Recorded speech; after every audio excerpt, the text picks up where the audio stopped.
So hello guys, आज हम बात करने वाले हैं ट्रेडिंग के बारे में। ट्रेडिंग के कुछ ऐसे पॉइंट जो आपको हमेशा याद रखने चाहिए, और अगर आप इसको हमेशा याद रखोगे तो आपको बहुत ही ज़्यादा हेल्प होने वाली है। फर्स्ट पॉइंट है हमारा आपका ट्रेडिंग सेटअप। अगर आप जिस भी सेटअप पे काम कर रहे हो तो आपको उस सेटअप का पूरी नॉलेज होनी चाहिए, और आपको अपने सेटअप पे भरोसा होना चाहिए। अगर आप मतलब कोई भी सेटअप पे काम कर रहे हो, एक्सवाइजेड कुछ भी हो सकता है, बट मैं बात करूँगा अपने सेटअप के बारे में कि मैं किस पे काम करता हूँ। मेरी जो गलतियाँ हैं, जो गलतियाँ मैंने करी हैं, वो आप ना करो। ठीक है, सबसे पहली बात ये, मैं आपको उस चीज़ से बता सकता हूँ कि जो गलतियाँ मैंने करी हैं आप वो गलती कभी ना करो। ठीक है, तो जैसे कि मैं क्या करता था, हम ऑप्शन बाइंग करते थे। ठीक है, तो ऑप्शन बाइंग तो कभी नहीं करनी। फिर मैं ऑप्शन सेलिंग पे आया। ऑप्शन सेलिंग से भी कुछ कुछ प्रॉफिट्स आए, बट उतना ज़्यादा कंसिस्टेंसी नहीं आ पाई जितना मुझे चाहिए थी। फिर मैं आया ऑप्शन हैजिंग पे। ऑप्शन हैजिंग के बारे में सुना हमने, ऑप्शन हैजिंग क्या चीज़ होती है, तो हैजिंग सीखी। तो हैजिंग सीखी तो धीरे धीरे समझ में आया कि हैजिंग से बढ़िया कुछ नहीं है। क्यों? क्योंकि जैसे कि आपको पता होगा कि अगर ऑप्शन बाइंग अगर हम करते हैं तो ऑप्शन बाइंग में सिर्फ 33% चांस होता है कि आप विन करोगे, मतलब 33% की प्रोबेबिलिटी होती है। ठीक है, अगर हम ऑप्शन सेलिंग में आते हैं तो हमारे चांसेस बढ़ जाते हैं। हम 66% के आसपास की प्रोबेबिलिटी बनती है कुछ कि हम उसमें विन करने वाले हैं। 66% आ जाती है। बट फिर अगर हम ऑप्शन हैजिंग की बात करें तो भाई इसमें आती है कम से कम 80 से 85% की प्रोबेबिलिटी कि आपने जो भी ट्रेड लिया आप उसमें विन करोगे। ठीक है, और अगर आप लॉस करोगे भी तो बहुत ही मिनिमम सा लॉस होगा, छोटा सा लॉस होगा, बट आपका प्रॉफिट बहुत बड़ा होगा। इससे क्या होता है, हमारा रिस्क रिवॉर्ड भी मेंटेन होता है और हमारी हाई प्रोबेबिलिटी मेंटेन होती है, जिससे हमारी कंसिस्टेंसी बनी रहती है। तो मैं सबसे पहला पॉइंट तो ये है कि आप अगर जिस भी सेटअप पे काम कर रहे हो तो आपको अपने सेटअप पे भरोसा होना चाहिए। आपको आपके सेटअप की प्रोबेबिलिटी बहुत ज़्यादा हाई होनी चाहिए। बहुत सारे ऐसे सेटअप होते हैं कि ऑप्शन सीलिंग में बहुत ज़्यादा हाई प्रोबेबिलिटी होती है, आपको कुछ भी सेटअप हो सकता है। लेकिन मैं जो है स्पेसिफिक एक ऑप्शन हैजिंग की बात कर रहा हूँ जिस पे मैं काम करता हूँ। तो कोशिश करो कि आप भी जल्दी से जल्दी ऑप्शन हैजिंग में शिफ्ट हो जाओ, जिससे क्या होगा, आपकी कंसिस्टेंसी बढ़ती रहेगी। ठीक है, अगर कंसिस्टेंसी बढ़ेगी तो आपको ट्रेडिंग करने में मज़ा आएगा, आपके लॉसेस बहुत कम होंगे। डे बाय डे आपके लॉस होंगे कि मतलब पूरे मंथ में ही 3-4 लॉस हो रहे हैं मुश्किल से। ठीक है, और बाकी सारे सिर्फ प्रॉफिट्स ही हो रहे हैं, तो आपको ट्रेडिंग करने में भी मज़ा आएगा। ठीक है, और तो सेकंड पॉइंट आता है हमारा पेशेंस। ठीक है, फॉर एग्जांपल आपने कुछ भी ट्रेड ले लिया, कुछ भी ट्रेड लिया हो एक्स वाई जेड, चाहे ऑप्शन बाइंग में, चाहे सेलिंग में, चाहे हैजिंग में। बट आपने अगर जब ट्रेड ले लिया, आपको जो एनालिसिस करनी है वो ट्रेड लेने से पहले करनी है। ट्रेड ट्रेड लेने के बाद आप कुछ एनालिसिस नहीं कर सकते। आप ट्रेड लेने के बाद सिर्फ एस एल, टारगेट, ये दो चीज़ होती हैं, या फिर एस एल ट्रेडिंग भी कर सकते हो। ठीक है, लेकिन अगर आपने ट्रेड ले लिया तो फिर आपको पेशेंसली अपने सेटअप पे बैठना पड़ेगा।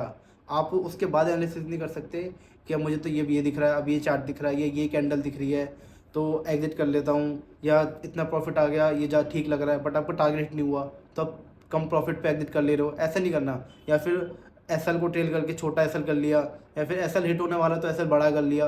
लोग ये गलतियाँ बहुत करते हैं, जब बिगिनर्स होते हैं बहुत गलतियाँ करते हैं कि एसएल एसएल हिट होने वाला है तो चलो इसको बढ़ा लेते हैं। ठीक है, ऐसा नहीं करना। सिर्फ एक एसएल, एक टारगेट, ये दो चीज़ें करनी है। या अगर आपको प्रॉफिट में ट्रेड चल रहा है तो एसएल ट्रेलिंग करनी है। इसके अलावा आपको कुछ नहीं करना। इसे ये होता है आपका पेशेंस। ठीक है, सेकंड पॉइंट आता है पेशेंस, जो कि मैंने आपको समझाया, इस तरीके से आपको मेंटेन करना है। थर्ड पॉइंट पे आते हैं। थर्ड पॉइंट क्या होता है? थर्ड पॉइंट आप इस तरीके से लगा लो कि मार्केट में ट्रेड तो चलो आप कर रहे हो, ठीक है, एक्स वाई जेड आपको कुछ भी कैपिटल है, 10,000, 20,000, लाख, 2 लाख, बट आप ये सोचो कि क्या आपके इतने कैपिटल से आपकी ज़रूरतें पूरी हो रही हैं? ठीक है, नहीं हो रही होंगी। अगर मैं बोलूँ कि मेरे पास लाख रुपये कैपिटल है, और सबसे, तो उस लाख रुपए के कैपिटल से जो मेरी घर की ज़रूरत है, जो मेरे खर्चे हैं, वो पूरे नहीं होने वाले। तो उससे क्या होगा, मेरी साइकोलॉजी ख़राब होगी, मेरा माइंडसेट ख़राब होगा, और उसका डायरेक्ट फ़र्क, मतलब उसका जो है असर डायरेक्ट आएगा आपकी ट्रेडिंग पे। ठीक है, तो अगर आपका छोटा कैपिटल है तो छोटा कैपिटल सिर्फ और सिर्फ लर्निंग के लिए रख सकते हो, बट उससे कुछ आप एक्सपेक्ट नहीं कर सकते कि उससे आपके खर्चे पूरे होने वाले हैं या आपका घर चलने वाला है। नहीं चलेगा, उससे आपका घर नहीं चलेगा। तो आप जब ट्रेडिंग करने आ रहे हो तो आपको ये ज़रूर याद रखना है कि आपका कैपिटल एक अच्छा अमाउंट होना चाहिए। ठीक है, अब यहाँ पे एक पॉइंट और ऐड होता है कि अगर आप मार्केट से एक्सपेक्टेशंस कितनी रखते हो। ठीक है। आप मार्केट में कितने परसेंटेज की रिटर्न एक्सपेक्ट करते हो। फॉर एग्जांपल अगर आप सोच रहे हो कि भाई लाख रुपए से आप ट्रेड कर रहे हो और हर मंथ लाख बना दोगे, ये तो 100% रिटर्न हो गई। तो इतना नहीं होता, ये एक फेक एक्सपेक्टेशन है जो कि कभी पूरी नहीं होने वाली। इस चीज़ को आप बहुत अच्छे से अपने दिमाग में डाल लो कि आपकी जो एक्सपेक्टेशंस होनी चाहिए। मैं अपनी खुद की गलतियाँ बताऊँ तो जब हमने स्टार्टिंग में ट्रेडिंग करना शुरू किया था तो हमारी एक्सपेक्टेशंस भी यही होती थी, ठीक है। लेकिन ये है सबसे बड़ी गलती होती है हर बिगिनर ट्रेडर की, जो भी इतनी ज़्यादा एक्सपेक्टेशंस रखता है मार्केट में। आपकी जो एक्सपेक्टेशंस जेन्युइनली जो होनी चाहिए, जो मार्केट आपको रिस्पेक्ट करती है जिस एक्सपेक्टेशन से, वो होती है 5, 6, 7 या ज़्यादा से ज़्यादा 8%, ठीक है। इससे ज़्यादा आप एक्सपेक्टेशंस मत करो। अगर इससे ज़्यादा आपको मिल रहा है तो वो बोनस समझ के रख लो, लेकिन आप अपने मन में इससे ज़्यादा एक्सपेक्टेशंस बिल्कुल भी मत रखो कि आपको 20%, 30%, 40% रिटर्न मिलने वाली है, ठीक है। तो अब वापस हम पहले पॉइंट पे आते हैं कि अगर मान लो मेरा लाख रुपये का कैपिटल है, ठीक है, मैं कहता हूँ मुझे 7% या 8% या 5% की रिटर्न मेरी आ रही है, तो वो रिटर्न कितनी हुई? 5,000 रुपये, 6,000 रुपये, 7,000 रुपये, ठीक है। तो इससे तो घर नहीं चलने वाला, मेरे खर्चे पूरे नहीं होंगे इससे। तो जब मैं इतनी रिटर्न बनाऊंगा तो फिर क्या होगा, मेरा लालच बढ़ेगा कि नहीं, मेरे को लाख रुपए से ज़्यादा निकालने हैं, मुझे निकालने हैं 50,000 रुपये, 50% रिटर्न निकालनी है, क्योंकि मेरे खर्चे 50,000 के हैं, ठीक है। तो वहाँ क्या होगा, मैं ट्रेडिंग में फिर गलतियाँ करूँगा, मैं गलत ट्रेड्स लूँगा, मैं ज़्यादा ट्रेड लेने लग जाऊँगा, तो वो मेरे ट्रेडिंग से मेरी पूरी ट्रेडिंग करियर को ही ख़राब कर देगा, ठीक है। मुझे कभी ट्रेडर बनने ही नहीं देगा, ठीक है। इस चीज़ को समझो आप। अगर आप 50% की एक्सपेक्टेशन रखते हो तो मैं कभी ट्रेडर ही नहीं बन पाऊँगा, ठीक है।